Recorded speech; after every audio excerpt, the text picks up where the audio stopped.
Hey everybody, Joseph Cohen. I'm the Executive Director of the ACLU of West Virginia, and I'm here with Eli Baumwell, who's our Policy Director. And after a very long and arduous legislative session, we finally have had a chance to take stock of what happened the last 2 months. And we thought we'd come here today and talk to you about the legislative session, our victories, our failures, and our fights ahead this year, right? Yeah, absolutely. We can talk a little bit about what happened, go into a little bit more detail about some of the bills that we fought on this past session. And for those of you who have been following us throughout the last 60 plus days, you'll know that we follow and we're involved in an awful lot of legislation. This year we were monitoring 330 bills. Yeah, 330 of them. We actually actively lobbied on 74 of them. Supported 39 of those, opposed 25 of them. There were 10 additional ones that we did some active lobbying on. We really didn't take a position on, but we were consulted about those. So Eli, big picture view. We'll talk about the individual bills, but big picture view, do you think this was a successful legislative session? Absolutely. Again, going back into what we lobbied for, what we lobbied against, of those bills that we supported, again, that was 39 of them. We got 8 of those passed. We saw another 3 continue to listen to study resolutions so they can continue to work on those issues. That's about a little over 28% success rate. Compared to an average piece of legislation, that's really good.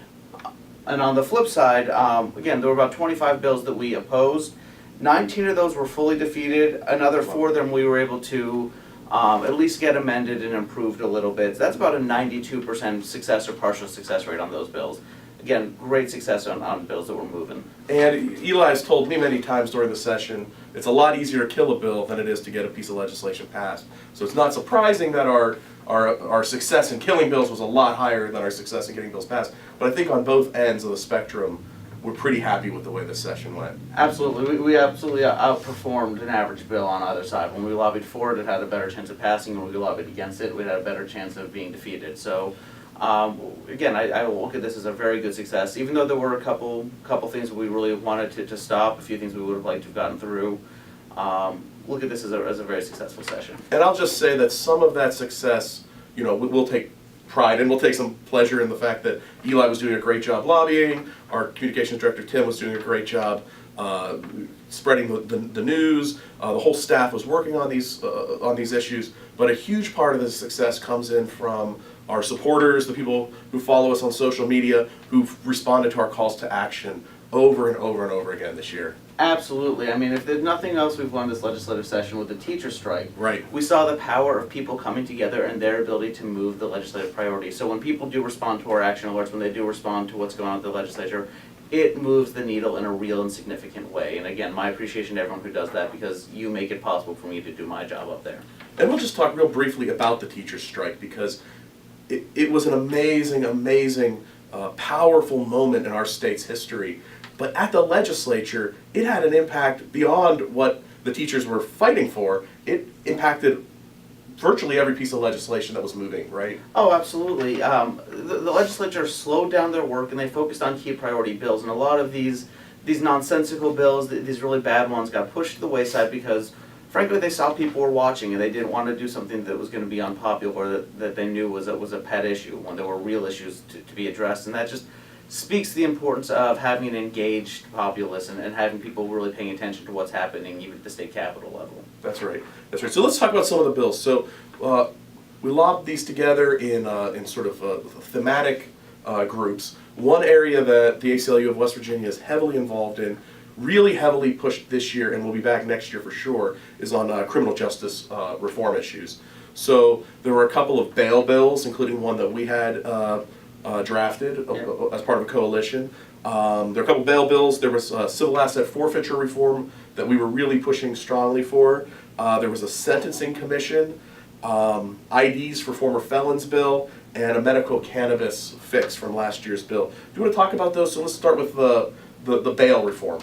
Yeah, so we'll start with bail reform. Now, when the session started, we actually been working with a number of groups with some public defenders to come up with an idea for bail reform. And what we were focusing on was a model that's come out of New Jersey, really around using risk assessments to determine who's a risk of flight, who's a risk to public safety, a risk of reoffense, and allowing everyone else out of jail while they're waiting trial. And again, that's the way bail is supposed to work. Bail is there as insurance that people show up for trial. If they're going to show up, if they're not going to reoffend, they have not been convicted, they should not be sitting and languishing in jail. So we looked at this New Jersey model and we put a piece of legislation together and we were able to get it introduced by Delegate Amy Summers. That was one of 3 proposals that was out there. The other bail reform bill that was out there was one by the House Judiciary Chairman, Chairman Schott. That was House Bill 4511. And I'll just stop you there because we met with Chairman Schott a few months before session and we talked to him about bail reform. So I think he was incorporating some of our ideas in his proposal as well. Oh, he absolutely was. And we coordinated with him all throughout session before he introduced his bill. He sat down with a bunch of stakeholders and we were at that meeting. And what his bill did, it was a little bit different in terms of concept. So they focused on misdemeanors and allowing people who were convicted of misdemeanors with some exceptions, and there were some very broad exceptions. All drug offenses were not part of this program, but otherwise misdemeanors had a presumption of personal recognizance. That is, again, they're let out without having to pay any money, unless the judge or magistrate finds a reason otherwise to keep them or to set a bail. So it was a good first step. It was definitely not everything that we want to see bail reform be, but it was a great first step. And we were able to see that get out of his committee, get out of the House, and move over to the Senate. It passed the House. It did pass the House. That's a huge victory right Yep. there alone. Absolutely. And it was taken up in the Senate. Unfortunately, we saw a little bit of pushback once it got to the Senate, particularly from bail bondsmen who were concerned about this cutting into their business. They proposed another model, and frankly, the Senate Judiciary Committee just got confused by the other model, the other issue that was brought up, and ultimately they did choose to put this into study resolution. So the good news is they're going to continue to study this, they're going to continue to look at it, and we're going to continue to push that dialogue on bail reform forward. The bad news is we didn't see anything pass, but we'll be back with this again next year, absolutely. And just to hammer home, so folks watching this get it, you know, the bill was ultimately killed by people who are profiting from our mass incarceration system. The people who are profiting from the injustices. We'll make sure we work to expose who these bail bonds folks are next year, and so that the legislature and so that the public will be more aware of the opponents to real criminal justice reform. Absolutely. Real briefly, civil asset forfeiture. So civil asset forfeiture, again, I always feel like I've got to explain this to people because it's something that a lot of people aren't familiar with. This is a process by which, when police stop you for a crime, they can take any property that they deem related to the crime, not just contraband, things that you would normally think of, you know, illegal material. Cash, backpacks, jewelry, cars, even real property, houses. If they deem it to be related to that crime, they can take it, they can seize it. Now, after, I think it's 60 days, they can then go file a motion to forfeit that property. That means they take full ownership, they take full possession of it, they can do anything with it. If it's cash, they can use the cash for their own purposes. If it's property, if it's cars, they can use the cars for undercover stings, or they can sell it off and use that cash. Right now, they don't have to even arrest you. They definitely don't have to convict you for them to forfeit this property. They file a motion in court and you have to respond. You've got to get a lawyer, you've got to respond, otherwise they get to keep the property. They get to keep the property. The Yeah. police get to keep most of the property. Yeah. That's one of the real keys to why this system is abused. Right, exactly. And that also highlights, again, one of the big confusing aspects of this. There's seizure, the police can take it so that you can't be using it. And there's forfeiture, again, that's the police get to keep it and use it for their own purposes into perpetuity. So we were able to get a bill introduced to deal with this. We worked with Americans for Prosperity, and a group usually seen as very right-wing, but we were able to come together on this issue, work with Chairman Schott again, and put something very good together that would have required a conviction before property could be forfeited, at least for property under $100,000. That's going to be most of the things that you see, unless you're talking about these big fish drug dealers that police like to say are the ones they're going after. And the bill ultimately was killed and made into a study resolution, which is better than nothing. Who was the main driver against us there? It was law enforcement. I'm sorry, good. It was law enforcement. Yep. Just like the bail bondsmen, the people who profit from the injustices in this system. They fund their law enforcement activities through abusing the civil asset forfeiture system, so of course they want to keep it. Exactly. And so we really have a problem with this because there's a real profit motive for law enforcement on this, and really, we don't want people who are enforcing our laws to have a profit motive in why they're doing it. They should be doing it for other reasons. So there are other criminal justice reform efforts we undertook. The only one I will mention really briefly is if you can talk about the medical cannabis fix bill. That right at the end of session, they were trying to rush that through to finish it up. This is to fix the Medical Cannabis Act that was passed last year. There were some problems with the bill. Can you tell us how it ended? Yeah, so without getting into the nitty-gritty of what this bill did, it really is necessary that this bill had to pass to continue the medical cannabis program that was passed in 2017. It hasn't gone into effect yet. It hasn't gone into effect yet. They've started to implement some aspects of it. One of the big things is going to be funding and getting loans for the producers, the dispensers. Because all this is still prohibited by federal law, there are different funding mechanisms that states who've done this are using to do that. Our previous bill didn't address that. This bill would have cleaned it up and fixed it. So it needed to pass to be able to do that. It passed the House initially. It passed the Senate. And when it was sent back over to the House, and this was about 6 p.m. on the last night of session, the House waited and waited for them to receive their Senate message so that they could concur. That is, they've got to agree with some changes the Senate had made, and the legislation could be completed. At about 10 p.m. that night, members of the House, still not having this bill be reported out, made a motion to the Speaker, hey, let's bring this to the floor so we can concur on this. And the Speaker insisted that this bill had not yet been fully received, that it was still waiting in the clerk's office. This is 4 hours after it had been sent over, and again, this is the last day of session when things are flying over very quickly. It's very common practice to receive it, get it to the floor in short order. But the Speaker essentially sat on it and refused to come to the floor for a vote, and the session ended without this bill being concurred, and so even though it had passed the House, even though it had passed the Senate, they had not concurred on a final version. There was a really ugly refugee bill that was introduced, right? Yeah. And it wasn't just introduced. It was interesting that, and they pulled some dirty tricks with it, frankly. So this was introduced into the Veterans Affairs and Homeland Security Committee. What the bill essentially did was spy on refugees. There was a lot of data reporting, not only on new refugees, people who had been recently resettled in West Virginia, but anyone who had at one point in their life been a refugee. Even if they were here legally, they'd gotten full permit status. I mean, it asked for things like, correct me if I'm wrong, but it asked for things like your infectious disease history. Including STIs, yes. They wanted the legislature to be able to have personalized STI testing information on anyone who had been a refugee. And it wasn't just the legislature. This information would have been sent to all 55 sheriffs in the state. Exactly. Outrageous. We were able to get the bill killed. We were able to get the bill killed after it passed out of the Veterans Affairs and Homeland Security Committee. There was a commitment. The bill was next to go to Finance, and there was a commitment from the chair of the Finance Committee that he was not going to run that bill. And I just want to interrupt. Not just was there a commitment, we had requested a public hearing, so that if they were going to run this bill in Finance, we would have had the opportunity to bring all of the opponents of this bill to the Capitol to speak in a public hearing. Exactly. So what they did is they took another one of the bills on the big agenda. This was the anti-Sharia law bill. We'll talk a little bit about this one. They took all the language out of that and they amended in all the language from this anti-refugee bill and tried to shove it through the Judiciary Committee where they were able to get it run. Fortunately, we had an ally in the legislature, Delegate Mike Pushkin, was able to challenge whether or not that's germane. That is, whether those two topics were similar enough that it could be done that way. And the chair was able to rule that no, that actually was not germane. That effectively killed the bill. So that's how we were able to stop that. But some really dirty tricks to try to slip that through. And there were a lot of, for this bill and some of the other bills we're going to talk about, we had a great coalition of religious leaders from various faiths who came to the Capitol and lobbied extremely hard. Exactly. Extremely hard.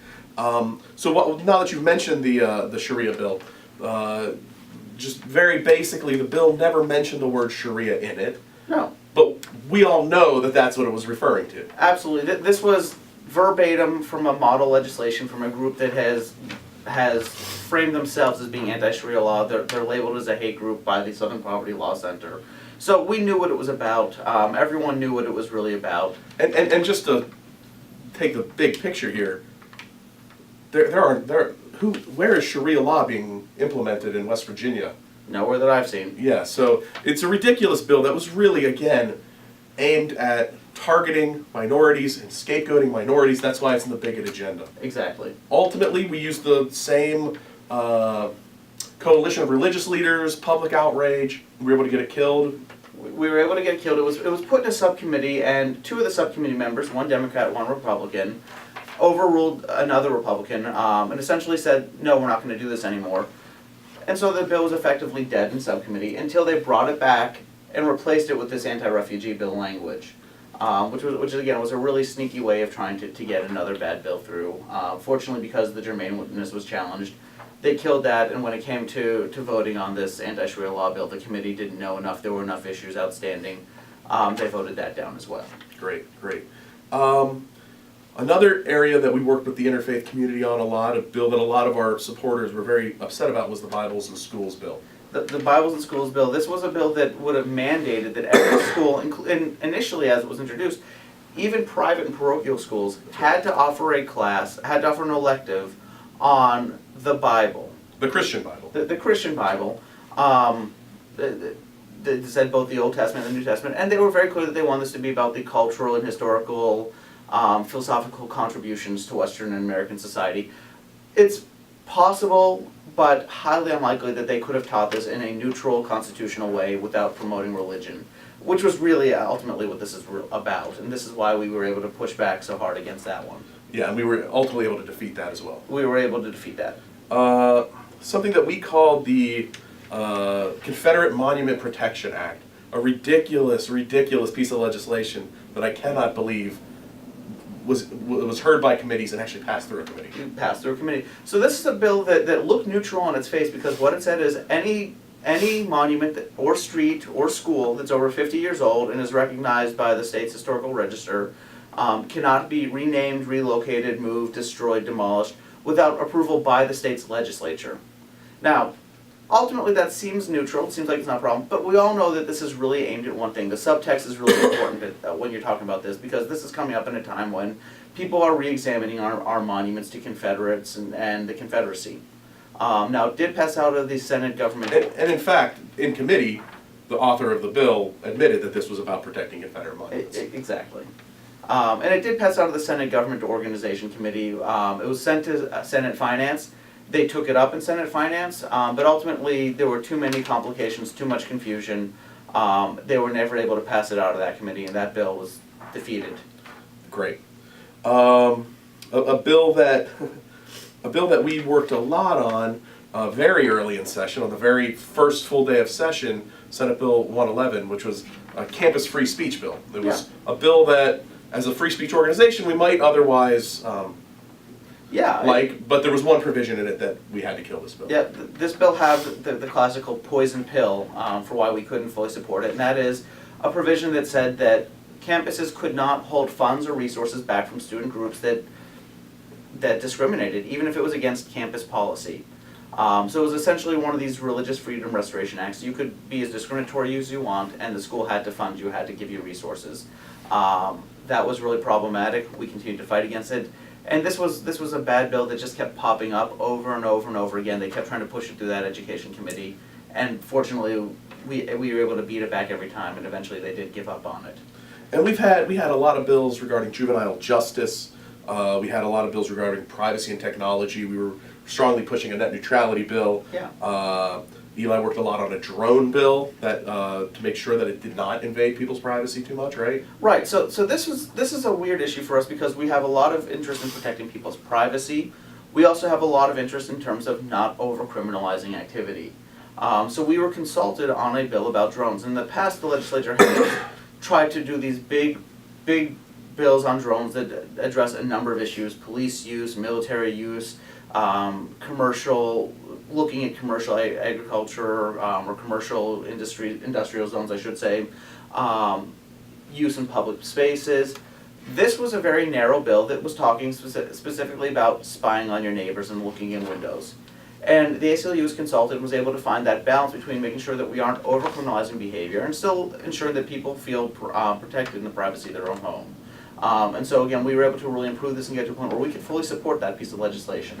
There were other privacy bills we worked on, a cyberbullying case, piece of legislation, bills around the enhancing our democracy. So there was a lot of movement or discussion about redistricting commission, never happened.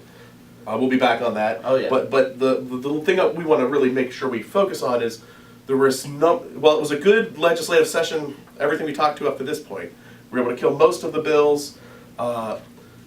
one huge exception, and that's on women's rights and reproductive justice. Yeah, that was our biggest defeat of the session, and certainly something that we spent a lot of time, a lot of energy lobbying against. And I know a lot of you watching this video did too. And it's not over yet, though. No. We can still win this one. Yeah. But before we get to that, the other bill that I want to talk about before we talk about SGR 12 is there was a bill related to punishing drug-addicted pregnant women. Right. Do you want to talk a little about that? Yeah, so this is a concept that keeps coming up, and it's understandable. People who've seen drug-addicted babies, neonatal orphan syndrome, have a lot of concern about what to do with this. Now, there are medical providers that are dealing with this that have working models. Unfortunately, the legislature keeps coming back each year with this idea of we're going to punish these women. This year was a little bit nicer in that we were going to put them in involuntary commitment instead of sending them to jail. And just to say, if people are, one of the real problems with putting any kind of punishment on women who are pregnant based on their addiction situation or their drug use, it prevents women from seeking prenatal care. Exactly. That's exactly what winds up happening.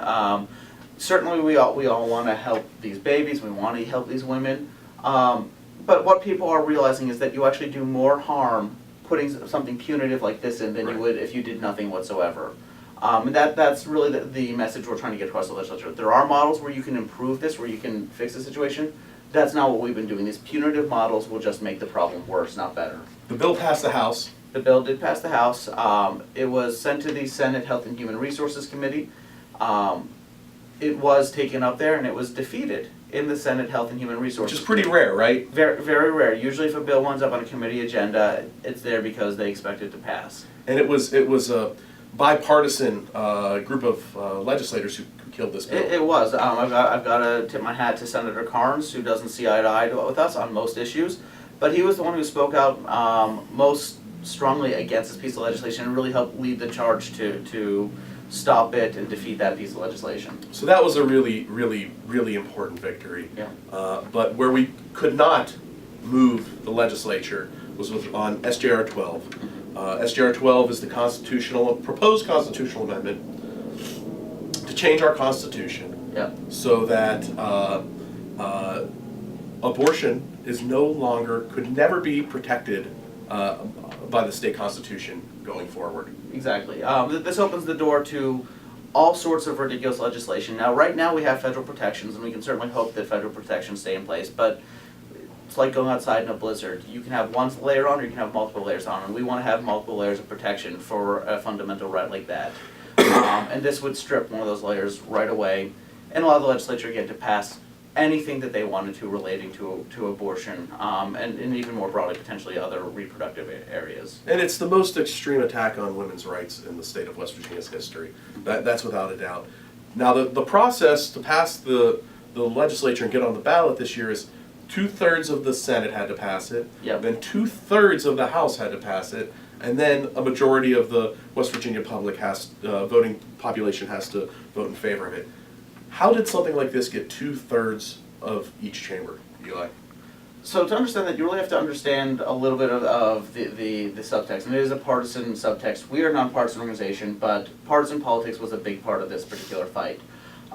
We understood even before session started that something like this may be introduced because it would be a ballot initiative, and the Republicans who have been seeing some defeats in special elections were looking for a way to drive out their base. That is something that was expressly indicated to us. Political opportunism. Absolute. Playing with women's health, with women's lives, for personal electoral political gain. Absolutely. Disgusting. Yeah. It's disgusting. A really cynical way to go about trying to win elections. So this was something that Democrats had an opportunity to oppose from a purely political standpoint, even if personally they may have had some objections to this. Now, the way our legislature is set up right now, the Democrats do have at least a third in both chambers, but they needed, essentially, in the Senate, they needed every Democrat to vote against it. In the House, 12 of them, yeah. And in the House, they would have only been able to lose 2 or 3 Democrats to defeat this measure. Unfortunately, and again, particular credit to, in the House, Minority Leader Tim Miley, who worked really hard to try to work on building opposition to this measure. The Democrats were not able to build enough opposition. The Republicans voted as a bloc. And tellingly, they twice defeated amendments that would have moved this to a special election where people could have been voting on a single issue. A special election that would have been before the general election. Special election that would have been before the general election, so that this couldn't have been used as a way just to turn out their base for the general election. That was really what the Democrats tried to do, is to say, hey look, let's make sure this isn't about cynical partisan politics. Let's make sure that this really is about your sincere belief that we should be taking away a fundamental right. And it's more than that. I mean, it's that portion. So the Democrats' amendment showed if the Republicans who were supporting this were really concerned about abortion rather than the cynical political electoral advantage, there would have been fewer abortions protected by the West Virginia Constitution the earlier they passed the bill. They wanted to wait They wanted to wait for this to get on the ballot so that it would help them electorally. Right, and that's what the failed amendment showed. And despite that, they could not get enough Democratic opposition in the House even to defeat it. And that was with the work of Minority Leader Tim Miley. So the bill did pass, or the resolution did pass, and it will be on the ballot in November. And that leads us to it being still a big fight. Well, I'll say they may have done this for a large majority of the legislators who were voting on this may have done this for their own electoral gain. I think they made a massive mistake. Absolutely. I think they made a massive mistake. I think we're going to be able to defeat this amendment because we're going to have an incredible ground game. Mm-hmm. We're going to be mobilizing. Like, literally, the state has never seen a ballot initiative like this before. And you will see a fight back like you've never seen before, led by us and our coalition partners, West Virginia Free and Planned Parenthood South Atlantic. Yeah, absolutely. And there was a telling moment in the session I want to share real briefly before we sign off this video. The day of the vote, Delegate Barbara Fleischhauer got up to recognize her friend who was sitting in the gallery observing the proceedings, and she also recognized any other woman who's here to stand up for their fundamental right to choose. Now, the galleries were packed this day because the teachers were still there. So this was full galleries on all three sides. And first, just her friend stood up, and eventually the director of West Virginia Free, Margaret Chapman Pomponio, stood up. And little by little, around the galleries, teachers, women started standing up, and the applause grew louder and louder. And this probably lasted a good minute of solid applause for this. And this is really what we see with abortion when we've done polling on too. People are quiet in their support, but people do support the right to choose. And now's the time to come out, be loud, stand up for this, because if we don't stand up for it now, we will lose it in the state. We need you, though. We need you, we need you, we need your help.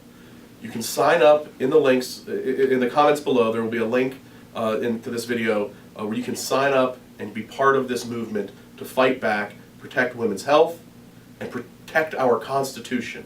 Our Constitution is under attack by this amendment proposal, and we're going to stand tall, and I believe we'll be victorious. Absolutely, but we'll need your help, so sign up, get involved. And as successful as, in many ways, as this legislative session has been, if we defeat this ballot initiative in the fall, it will be an incredibly, overwhelmingly successful legislative session for civil liberties and civil rights in a place that is so often viewed as being hostile to them. Exactly. So, thank you for everything you do and helping us. Yep.